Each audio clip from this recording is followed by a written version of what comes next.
In ancient times, the gods of men, those undead vampires, ruled mankind in the light. It is also said that these very same gods created man genetically. Ancient people served the undead, not only out of fear, but out of loyalty, because it was common knowledge among ancient man that they too had the option of rising out of the human condition and becoming vampires themselves. Daily contact between the two races was common in those times. This ruling class of vampires has long guided humanity, politically, culturally, and even genetically.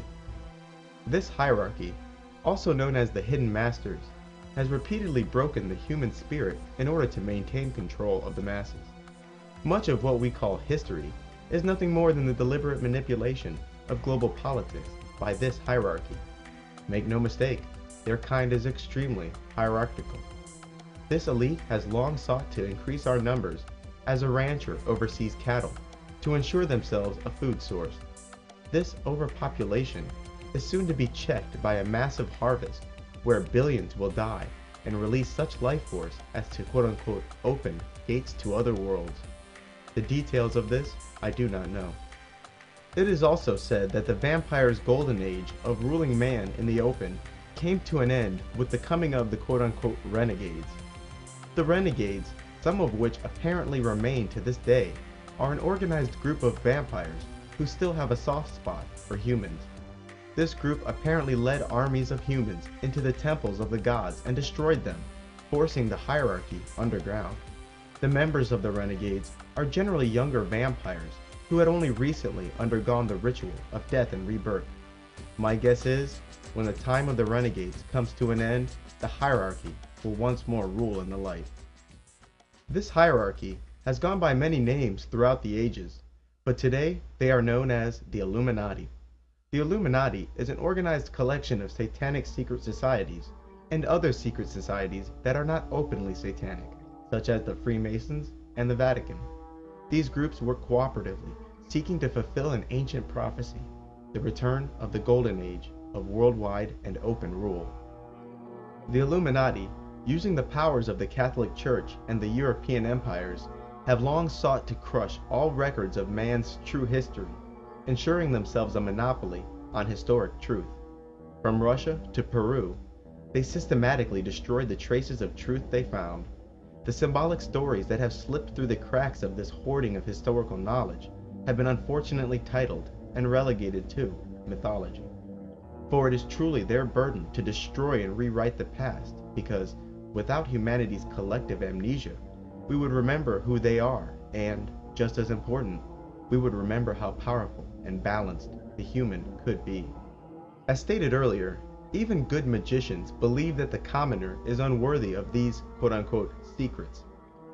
And that is a bunch of bullshit. First, it was members of the occult who made these once common truths into secrets. Secondly, they only did so to continue maintaining a power structure using sorcery. And thirdly, just because I didn't hear it from the Dark Brotherhood or see it in a scrying mirror does not mean I should be left with lies regarding things like Atlantis. There is a day coming when the vampires will unveil themselves and walk in the open, but the veil of lies surrounding humanity's past will remain. Unbeknownst to most, the highest achievement for the Satanist is self-deification through magic. In this, the dark powers of magic, namely Lucifer and Lilith, are called upon to perform a quote-unquote surgical operation on the spirit of the Satanist. After being summoned in ritual, these beings bring the participant from the human to the vampiric condition. Vampires favor their own, and often make stars and power magnates out of each other. My guess is that it is hard, if not impossible, to rise through the ranks of the Illuminati while remaining in the human condition. In ritual, the Satanist often evokes these beings and feeds them the life force he has collected from humans. This offering of life force appeases the gods and makes them more willing to perform the transformation or any other duty the Satanist chooses. These beings are said to loosen the astral ties, making the worshipper more vampire with each communion. The Satanist will often speak to infernal ones with the highest of reverence, as opposed to the white magician, who is inclined to speak to the demons as servants. The Satanist conducts rituals wearing red or black. In fact, the entirety of a satanic ritual will be strongly oriented to the colors red and black, whereas a white magician may choose white. In magic, the color white is associated with purity, God, spirit, the guardian angel, and goodness. The color red is associated with life force, blood, and violence, and the color black is related to evil, chaos, the guardian demon, and the unknown. Satanists follow what is called the left-hand path, whereas white magicians, Christians, Muslims, Jews, Hindus, and Buddhists follow the right-hand path. The left-hand path is a belief structure that does not regard any moral issues. It is the negation of morality.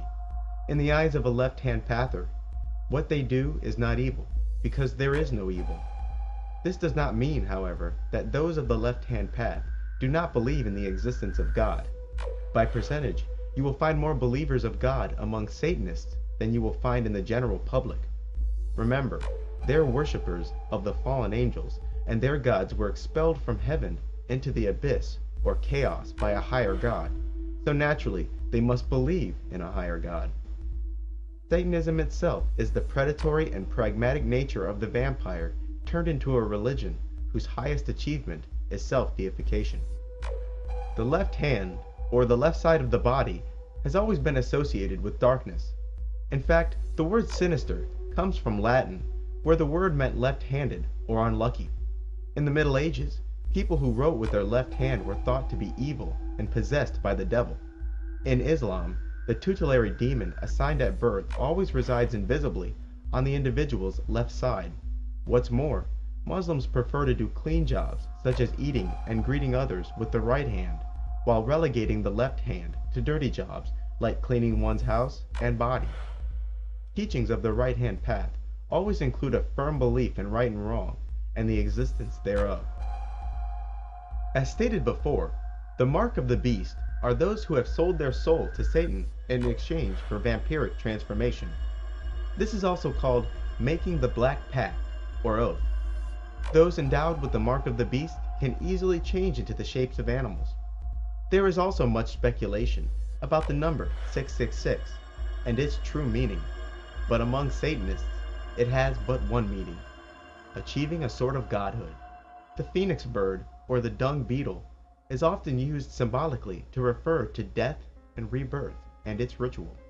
It is also worth noting that people who have undergone the ritual of death and rebirth refer to themselves as an antichrist. The term antichrist could be used both as a reference to Satan in the flesh, or a reference to a person who has had imparted to him a bit of Satan himself. Those who have become antichrists have a conscious connection to both their guardian angel and their guardian demon. This ritual can test the limits of one's sanity and can even induce insanity. Being joined with and having conscious control of both of your guardian spirits is often symbolized by the colors white and black in close proximity. The two pillars, the checkerboard patterns, and similar arrangements represent the perfect spiritual being, humanity deified. The two trees from the Garden of Eden represent the celestial Sephiroth and the infernal Sephiroth. In the east lies the tree of life, and in the west lies the tree of knowledge. In replacement of white and black, union of the angelic and the infernal may also be symbolized by the concepts of east and west. East being the divine direction, while west is the infernal direction. A double-headed eagle, looking left and right, is an example of this. It also happens that satanic rituals are often oriented towards the west. The angelic counterpart, and the angelic race in general, is often symbolized by the sun, which represents the masculine principle of life. The demonic counterpart, and the demon race in general, is associated with the moon and the feminine principle of life. So naturally, an androgynous or hermaphroditic figure, like that of Baphomet, is used to symbolize a perfected human.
The Sabbat is a gathering of witches, warlocks, demons, and in the earthly Sabbat, even humans.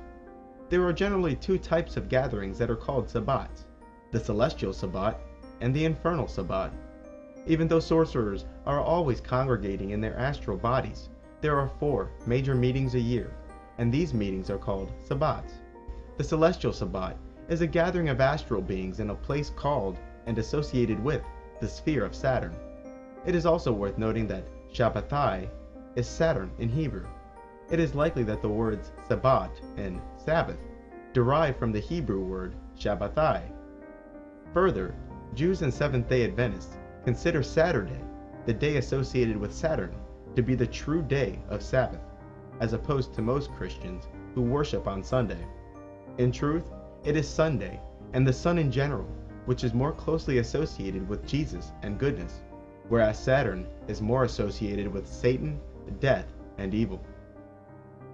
The infernal Sabbat is a gathering that happens here on earth, but most who attend arrive in an astral body. This earthly Sabbat, sometimes called the Black Sabbath, usually occurs in remote and secluded places. It is sometimes the case with the earthly Sabbat that those who attend arrive in their fleshly bodies. Most vampires who arrive to the Sabbat do not arrive in the flesh, but instead in an astral, quote-unquote, God form. A God form is an astral body that has been temporarily converted into that of an ancient god or animal. God forms are archetypal forms whose image is predetermined. God forms must be used with caution, however, as the nature of the magician will slowly be consumed by the nature of the ancient god or animal frequently invoked. The field of astral energy that changes one's appearance is called glamour. The Sabbats are a celebration of all that is wicked and unholy, allowing these sorcerers to indulge in things they cannot in their day lives. Their day life being a suit and tie government job, for instance. It is a massive gathering of demons and humans who have come to fornicate and make merry with each other. Many of the stories and accounts of what occurs at the Sabbat comes from modern-day satanic texts, and from the records of the witch trials and inquisitions of the Middle Ages. Despite the fact that there were many forced confessions, the attending witches told an extremely consistent story regarding the details of the Sabbat. The earthly Sabbat tends to be held in secluded places, such as fields, abandoned buildings, atop mountains, and mostly at midnight. The area is hierarchy. Make no mistake, their kind is extremely hierarchical. This elite has long sought to increase our numbers as a rancher oversees cattle to ensure themselves a food source. This overpopulation is soon to be checked by a massive harvest where billions will die and release such life force as to quote-unquote open gates to other worlds. The details of this I do not know. It is also said that the vampires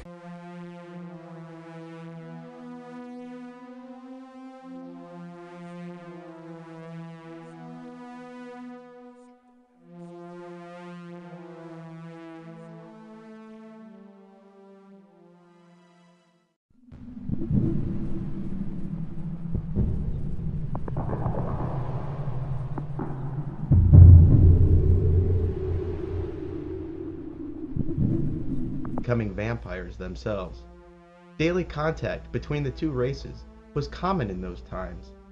This ruling class of vampires has long guided humanity, politically, culturally, and even genetically. This hierarchy, also known as the Hidden Masters, has repeatedly broken the human spirit in order to maintain control of the masses. Much of what we call history is nothing more than the deliberate manipulation of global politics by this hierarchy.